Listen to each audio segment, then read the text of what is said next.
Sir, since everyone is onboarding by 14th March, so I just wanted to ask if we are going to have our 433 labs offline. I don't know. I have no. I have nothing. Nothing has been told to me regarding offline labs. If it was told, then I would have done it. I would have liked to do that, but clearly the there is no advice from the university. I mean, sorry, the IIT administration saying anything about this, right? So I mean, just wrap this up. So I cannot do it until I get clear, I mean, instructions from the administration that labs have to become offline. As a matter of fact, I could teach also offline, but I don't know. I think everybody says that no, that's not yet allowed. So you have to come on board, and by the time it's 14th March, it's already a bit too late, isn't it? I think your classes end on 30th March, right, or 31st? Yes, sir, they do. Yeah, so really, oh, why did I rub this out? Yeah, so any questions on the class itself, on the what I, as a matter of fact, made a small mistake, right? I was deriving for competitive inhibition. I had derived the elasticities. So what is it? What was the competitive inhibition elasticity? Can some of you remember it? So I use the 1 minus V by Vmax formula, EV by S, for competitive, remember? So, okay, let us sort of quickly revise. What is competitive inhibition? Let us see if you remember it, because I think that when I write it, you sort of, what is competitive inhibition? Vmax S I will write. And what is the bottom? So Km apparent plus S. Km into 1 plus I by K. So that's, let's write it as I, right? Where I we will choose as the I upon Ki, and alpha we will choose as S upon Km, but we'll handle that later. We'll handle this part later. So we're writing Km and S still. Plus S, right? Is this all right? And what was the EV by S? Yeah, and what was the EV by S?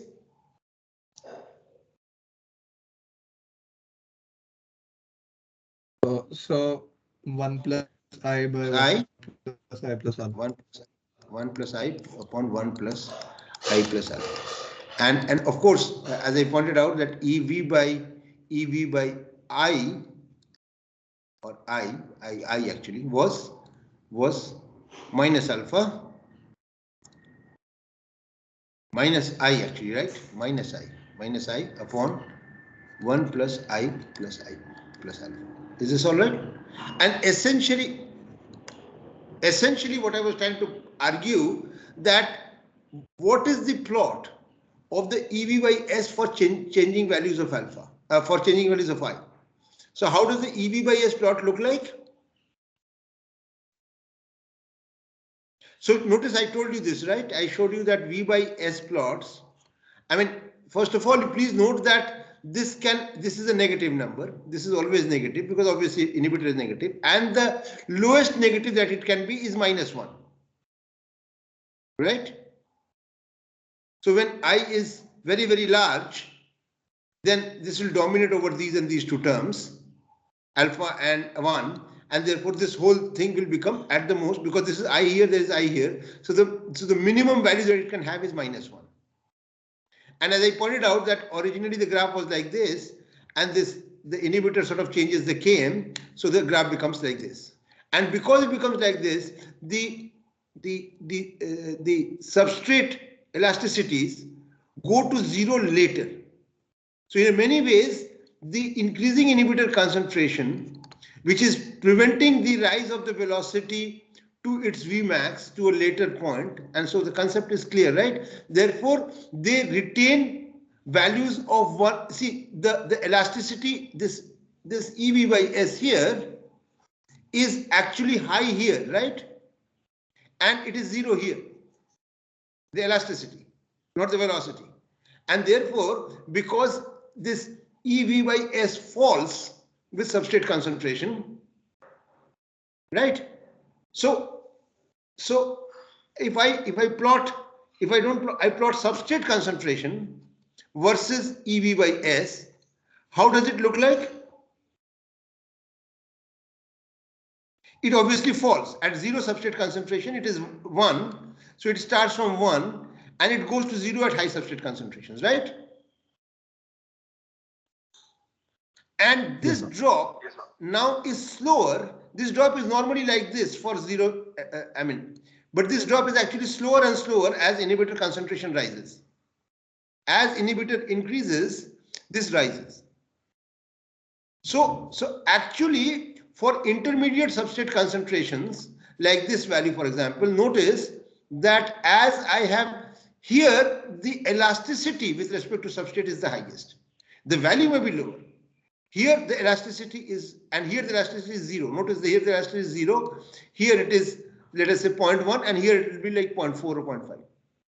So the funny problem with inhibitors when you're going from reaction A to B to C to D like that, and the problem is that suppose I put an inhibitor here to block this reaction and it is a competitive inhibitor, it will slow down this reaction.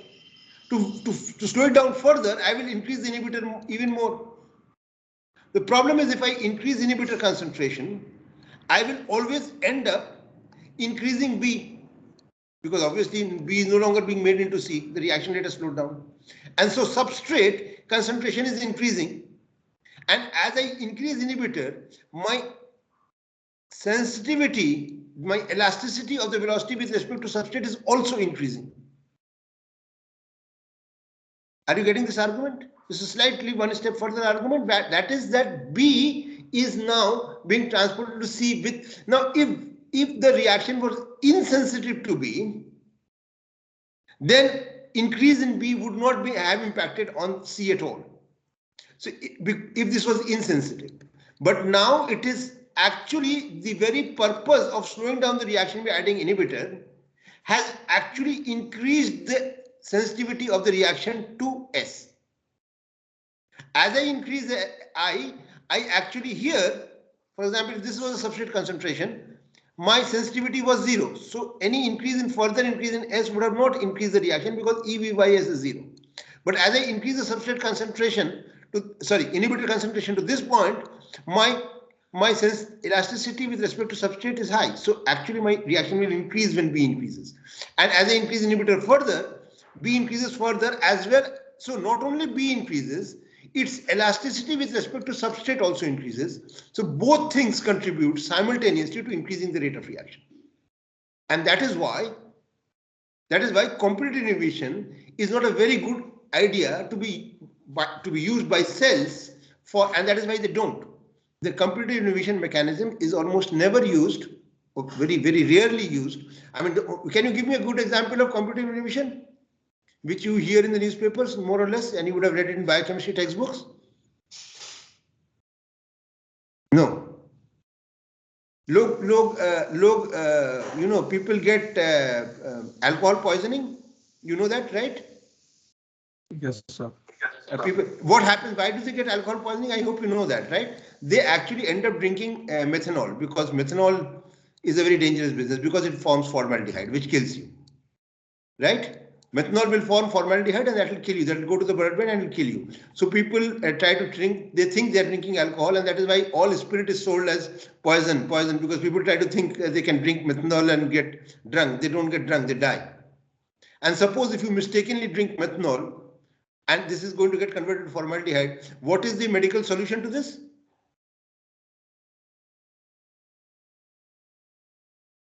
You know what is the medical? Of course, one is trying to pump the stomach, but methanol has already gone inside. So what do? You don't know? This is a very good solution. Many of you might appreciate it. Sorry for this bad humor. You're forced to drink a lot of ethanol. You're basically told to drink a lot of alcohol. Because ethanol and methanol, ethanol is a competitive inhibitor of the aldehyde dehydrogenase, alcohol dehydrogenase. Alcohol dehydrogenase gene, which is actually converting the methanol to formaldehyde, has the same recognition for both ethanol and methanol. So the alcohol dehydrogenase is competitively inhibited by presence of lot of ethanol, which sort of prevents the methanol from getting, oxidized to formaldehyde. or dehydrogenated or oxidized. So the alcohol dehydrogenase is competitively inhibited from the methanol formaldehyde reaction by ethanol, because both have the same sites. The alcohol dehydrogenase does not distinguish between methanol and ethanol. So that is why Japanese people have huge problems when they drink alcohol, because levels of alcohol dehydrogenase in human beings, even between different people from different countries, is quite different. So tolerance to alcohol really depends not on any special feature, but just the amount of alcohol dehydrogenase that you have in your body, because that is the rate at which you will make whether the formaldehyde or the acetaldehyde, which actually causes the blood-brain barrier feeling of goodness or hangover, both. So it is the alcohol dehydrogenase and the aldehyde which is created, which is really the problem. So you see, this is a very interesting example of competitive inhibition, that methanol poisoning is taken care of by ethanol. Now, now let us look at the other aspect, and you see why in pathway inhibition mechanisms, when you want to block pathways, then competitive inhibition is not a good idea, because not only will B increase, its elasticity with the elasticity of the reaction with respect to B, which is a substrate, will also increase. Both things will tend to sort of bring the reaction back to its original value. So the effectiveness of I in blocking the reaction becomes less. Now let us look at uncompetitive inhibition, where I think I was making some kind of mistake. So in competitive inhibition, what is the reaction now, please? Let us hear you out. It is Vmax S upon, instead of Km, it is now plus S upon 1 plus I. Right? Remember this? Yes. Right. So now, and of course, and so no, let us not get into reversibility. It's not a very big deal. Now, I made the mistake in writing EV by S is 1 minus V. This is not correct actually. In the case of because of this thing here, it is this into 1 plus I. Okay. So you think that this is what it is. So can you now tell me? In the earlier case, for competitive inhibition, it was just 1 minus V by Vm. But because of this S sitting here, and it is the fact that ES complex is bound with I, so that is why the EV by S goes like this. Now, last class, some of you did the algebra. Can you do it for me now? What is this equal to? Or if you want to, you can use first principles. And I don't think it's such a big deal using first principles, because as you can see that E of V, I will write it just like that, is equal to E of VMS minus E of Km. I think you should practice this. I'm just writing it for you, but I want you people to do it on your own. And this is again E of Vm, which is 0, E of S, which is 1. So it's actually quite easy. When you multiply something or divide something with the constant, the E does not change, because multiplication division is just addition and subtraction, and the constant has a E of 0. So, and then minus again E of Km into this Km upon this, which actually makes no sense, because E of Km will be 0. So it's really only this that you have to bother about.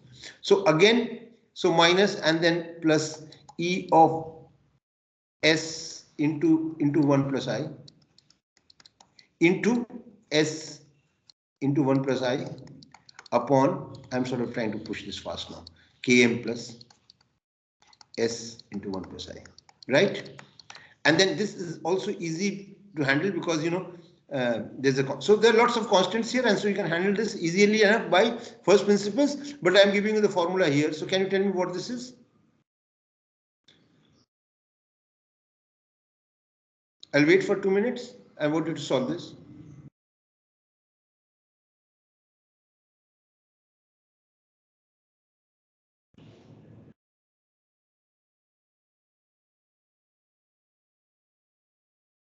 V is this. So V by Vm is nothing but S upon Km plus S plus I.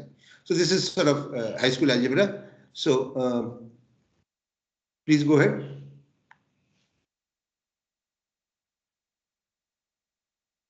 So I'll not use this part.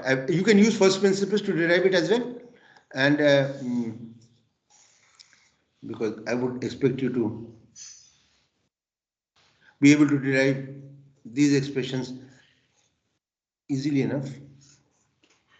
This is uncompetitive inhibition. So earlier was competitive, this is uncompetitive.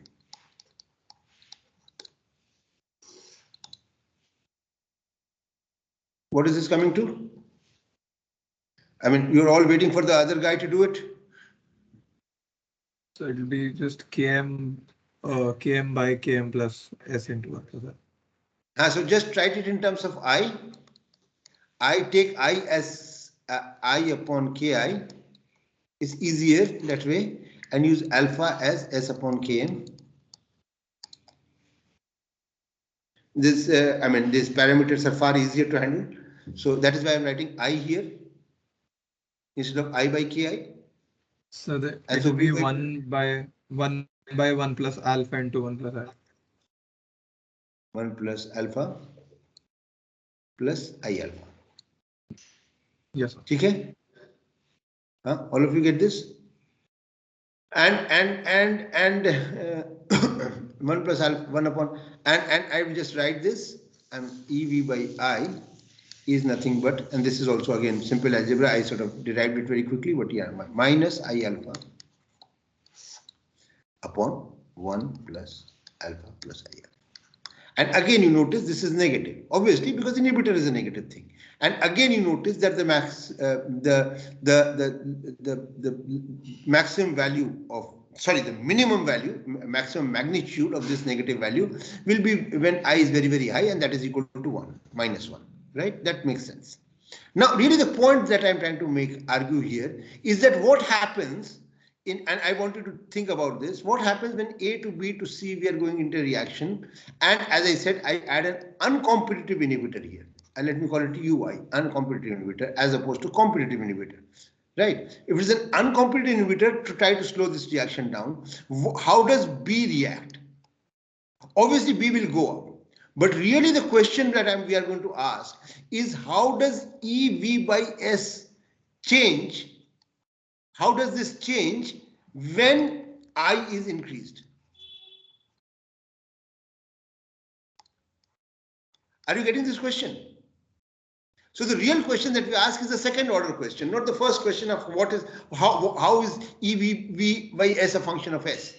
Obviously EV by S has to be a function of S, and this function is given by this equation. So how does this graph look like? First of all, let us look at this graph. Keep I equal to say 1. Just assume I is equal to 1. Okay, or keep I is equal to, okay, let us keep I is equal to 0 first, and let us see how does this plot look like.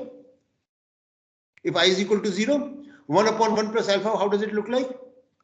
Okay, I'll just draw it. Sorry, let me rub this out.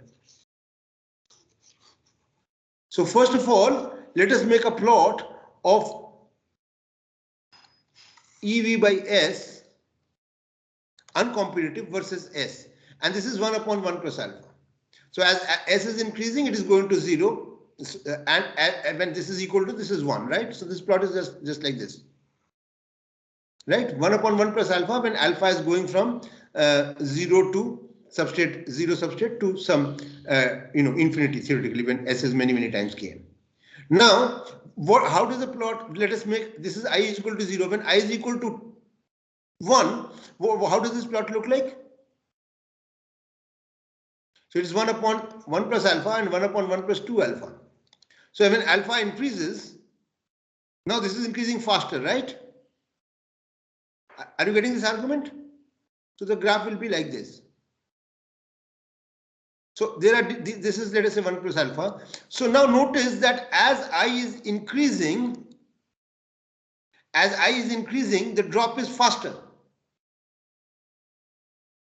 Are you following this argument? All of you? Yes, sir. Yes. And therefore, as I increase I to slow down the A to B to C reaction, as I increase I increase B, and therefore I increase the rate of reaction because substrate is going up. But now the sensitivity of B, the EV by, because B is now the substrate, the sensitivity of B has also declined when I has increased. It has fallen to 0 faster.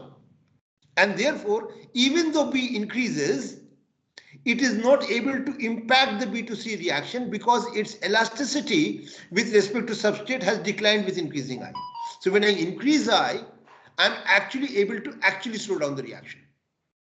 I increase I, B increases, absolutely fine, no problems, it has to increase. But now the ability of B, the concentration of B as substrate concentration to increase the reaction rate really depends upon its elasticity, which has also declined when I have increased I.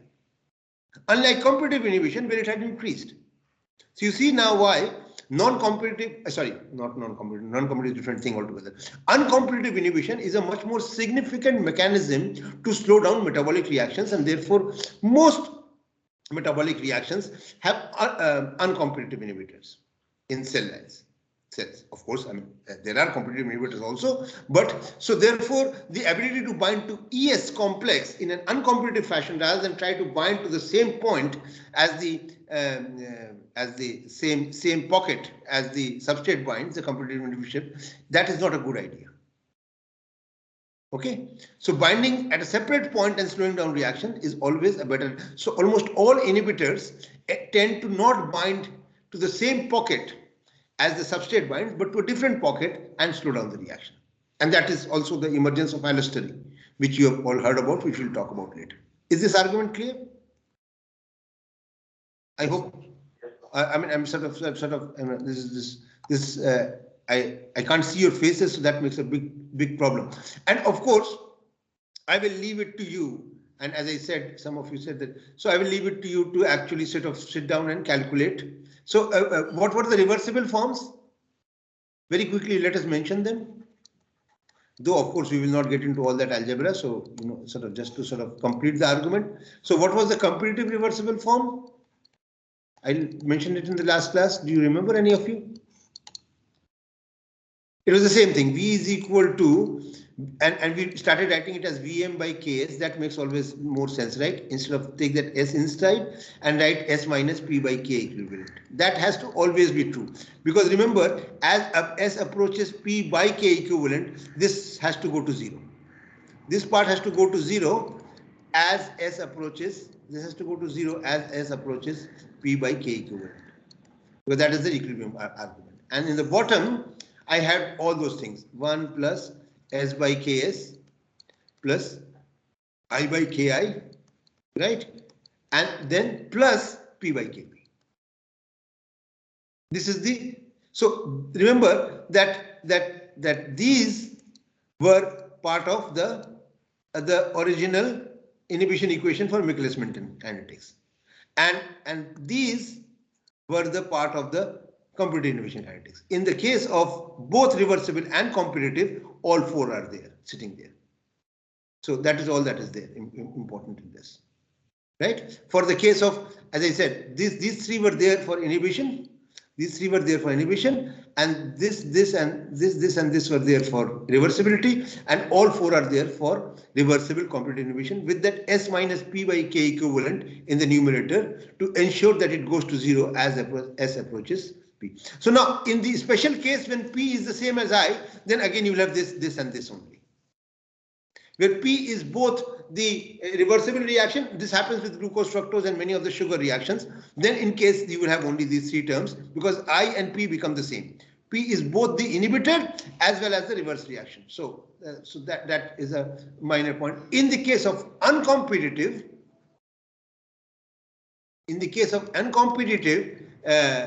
setup, you have the reversibility the same way, Vm by Ks, S minus P by K equivalent, that cannot be avoided. As you can see, that has to be the same. And then you have the same argument, 1 plus, remember that for reversibility, it was this and this and this, these three items, you know, this item and this item, right? So we have to write this as 1 plus, and we write S by Ks plus P by Kp, right?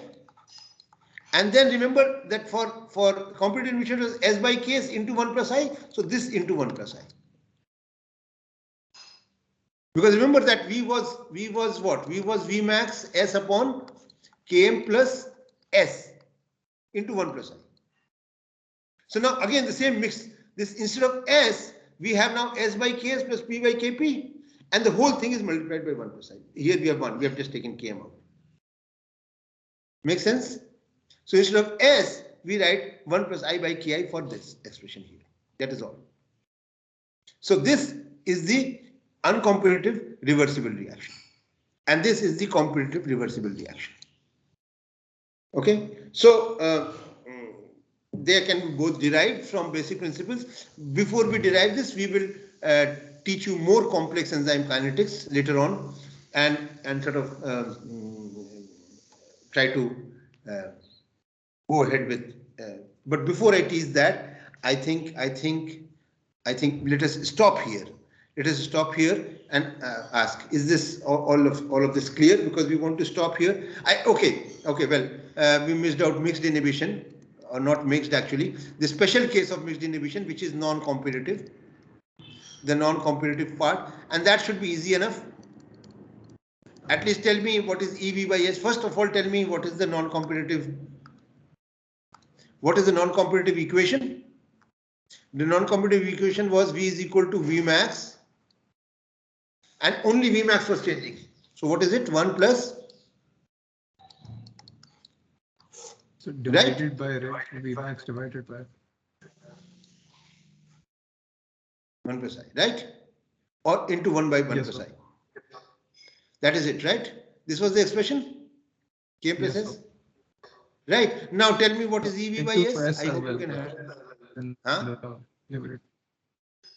ठीक है ना? S as So well, basically right? what is happening is only V max is changing.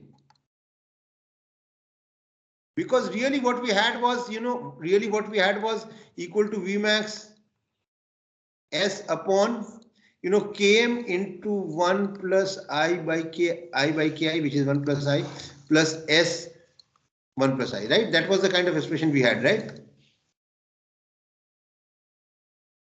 Yes, and sir. so we divided the whole thing by V max S by kya kar raha hu main? Sorry, I'm so sorry. Right?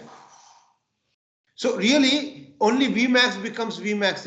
V max now is V max star, which is equal to V max into 1 upon, or rather V max divided or 1 upon 1 plus I. That's it. Right? Right. So now tell me what Yes. is EV by S. Yeah. So tell me what is EV by S. That should be easy enough. You know for Michaelis-Menten kinetics what it is.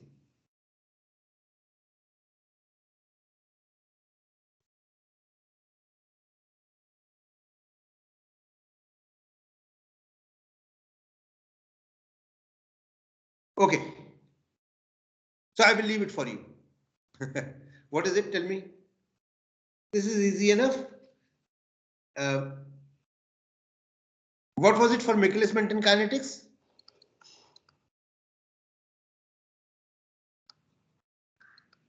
What was it? Remember, I is a constant for because it is d ln v. Please remember.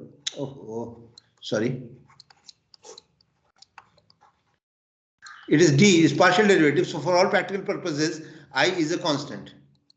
This is a constant. And for when you do with respect to when you find out EV by I, then S is a constant, right? Because it is d ln v by d ln S, d ln I. So EV by S, I hope. What is it for Michaelis-Menten? Please tell me. For MM kinetics, what is EV by S? EV by S is Km upon Km plus S.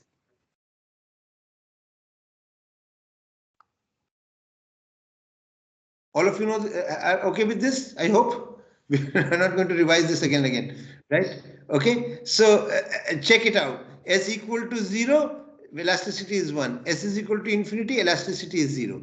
Then we divide it by S, what do we get? Or we divide it by Km actually, sorry, what are we doing? 1 upon 1 plus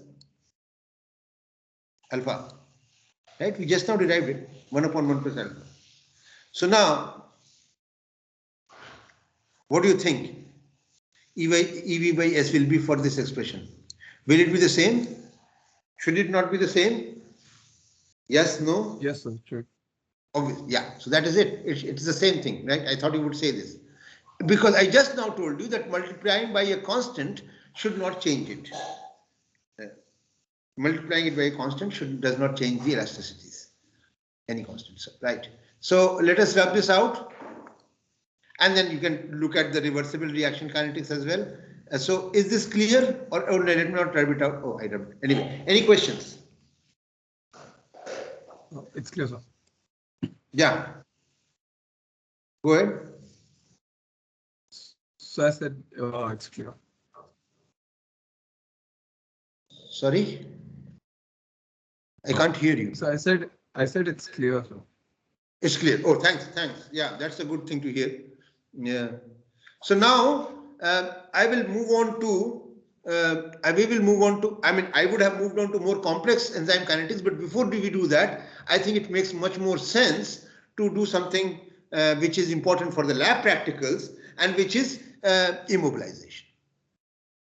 Because we need to conduct some lab, because we cannot obviously conduct lab practicals on complex enzyme kinetics, and there's no point. But immobilization also in engineering terms is a very important concept. So we will start without the maths, and then we will go on to the more important parts. Now tell me, have you done this at all or not? No. Immobilization? No. Okay, so let us do this much more simply. Now, the basic idea is very simple. The basic idea is very simple, that any enzyme, and I will not do the science of it. Again, the science of it has to be studied by you on your own. I mean, methods of immobilization, techniques of immobilization. If we had lab practicals, I would have shown you that with calcium alginate beads and all that, and loading them into a column. But I don't know whether we will have lab practicals. There are mechanisms, and immobilization is not, I mean, it is not a science, it is almost an art. I mean, mechanisms and the chemistry of immobilization has advanced so much that, teaching you to make calcium alginate beads is like, like the MSc students do it in universities. I don't think it is worth it at all. But still, as a hands-on practice, how to make beads, immobilization beads, entrapment, attachments, covalent attachments, non-covalent attachments, surface attachments, all these things I'm not going to cover. If you people want to ask at some point, in the practicals, we will try to do this. I mean, we'll try to show you theories of immobilization. But really what we are going to do right now in the class is something different. We are not going to do the chemistry of immobilization, which is to be done in the lab by us. What we will do is that you can obviously understand that if I immobilize an enzyme, and I have A to B reaction going on, and A enters here, comes in inside, and B leaves, and this is a catalyst, then why the hell will I let it go out of the reaction? So as I said, if I have a column and I have A coming in and B going out, then why should I allow the enzyme to leave? And the enzyme is soluble. So I will obviously have to pack it in some kind of beads which prevents the enzyme from leaving, so that this enzyme can be reused again and again and again till it becomes deactivated due to thermal deactivation or operational instability. This is a catalyst. It does not participate in the reaction. So nowhere in chemical engineering is the catalyst lost with the reaction. The catalyst is always sitting there, and the substrate passes through and the product leaves. And the catalyst sits there till it gets deactivated. Now, I am not going to teach you deactivation kinetics simultaneously, or maybe we'll just sort of mention it. You know how deactivation kinetics is, right? All of you are familiar with this. E raised to A, E raised to minus KT, right? Where this is all deactivation kinetics follow first order kinetics, because deactivation rates of, let us say, dE of the dt is proportional to E. So amount of enzyme present, so it's a first order reaction, and this K, this is the proportionality constant is K, so it is first order deactivation kinetics. I hope you understand what I'm saying. So the enzyme activity is E is equal to E naught, some initial activity, E raised to minus KT. All of you are familiar with this, and K, of course, is A E minus delta E by R. Sorry, E by RT. I hope you remember the temperature dependence, the Arrhenius based temperature dependence of deactivation first order kinetics. All of you are familiar with this? Yes, sir. Yeah. So notice that it does not show up. It does not show up. For example, the enzyme deactivates from here to here, and you would say that this would be the amount of drop in activity, but it does not, because remember that if this is a reversible reaction, etc., the reaction rates also drop. So the conversion in the first half of the bed is much lower than in the second half of the bed, especially when reaction rates are sort of going to zero. If you are having B and it is close to equilibrium with A, then the reaction in this half is, so in this part you will almost have 75% conversion and the remaining will be 25 because the reaction rate is going down. The rate of reaction will go down along the bed length, right? And it will go to zero almost at the top where B and A are in equilibrium, especially if it is a reversible AF to forward to backward reaction. And so all these issues are there. I'm not talking about that. We are right now talking only about one thing and one thing alone, which is immobilization. Now, the real problem with immobilization is obvious. I hope you understand this, that, let me do it without the maths first, that here is your bead, here is your bead, and let us take two obvious cases. One is surface immobilization, and other is entrapment, or the enzyme could be only on the surface, entrapped on the surface, and so that it doesn't escape. Now, most people do not prefer to entrap it only on the surface, because then the amount of enzyme that you can load will be less. And then to only increase the way to increase the amount of enzyme loading would be what? Would be to reduce the bead size. Right? And if you reduce bead size, what happens? What is the engineering problem if you reduce bead size? If you reduce bead size, the specific surface area increases. What is the specific surface area formula? The specific surface area per unit volume. Suppose the bead is packed with a void volume of E, and the void volume is E, then the total amount of void volume is E, then the total volume of beads is 1 minus V into 1 minus E. Are all of you okay with this? Yes, sir. Right? And what is this formula for specific surface area? Come on. 4, okay, don't make me do all this. 4 by 3 pi r cube, right? Is this all right? Specific surface area, which is equal to 3 by r.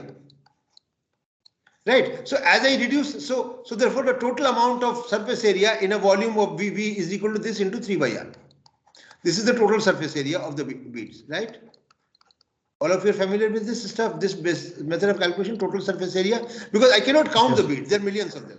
So V into 1 minus E into 3 by R, where R is the, and if the beads are different, then this is the R mean. And I hope you take the Sauter mean diameter. I hope you realize that this mean is the Sauter mean diameter. You have heard of Sauter mean? No, sir. Oops. तुम लोग मुझे chemical engineering में खींच रहे हो, which is not a good idea, but ठीक है, 1 minute में. Sauter mean really means, there are various kinds of mean. I hope you are familiar with this. I hope you are familiar with the arithmetic mean.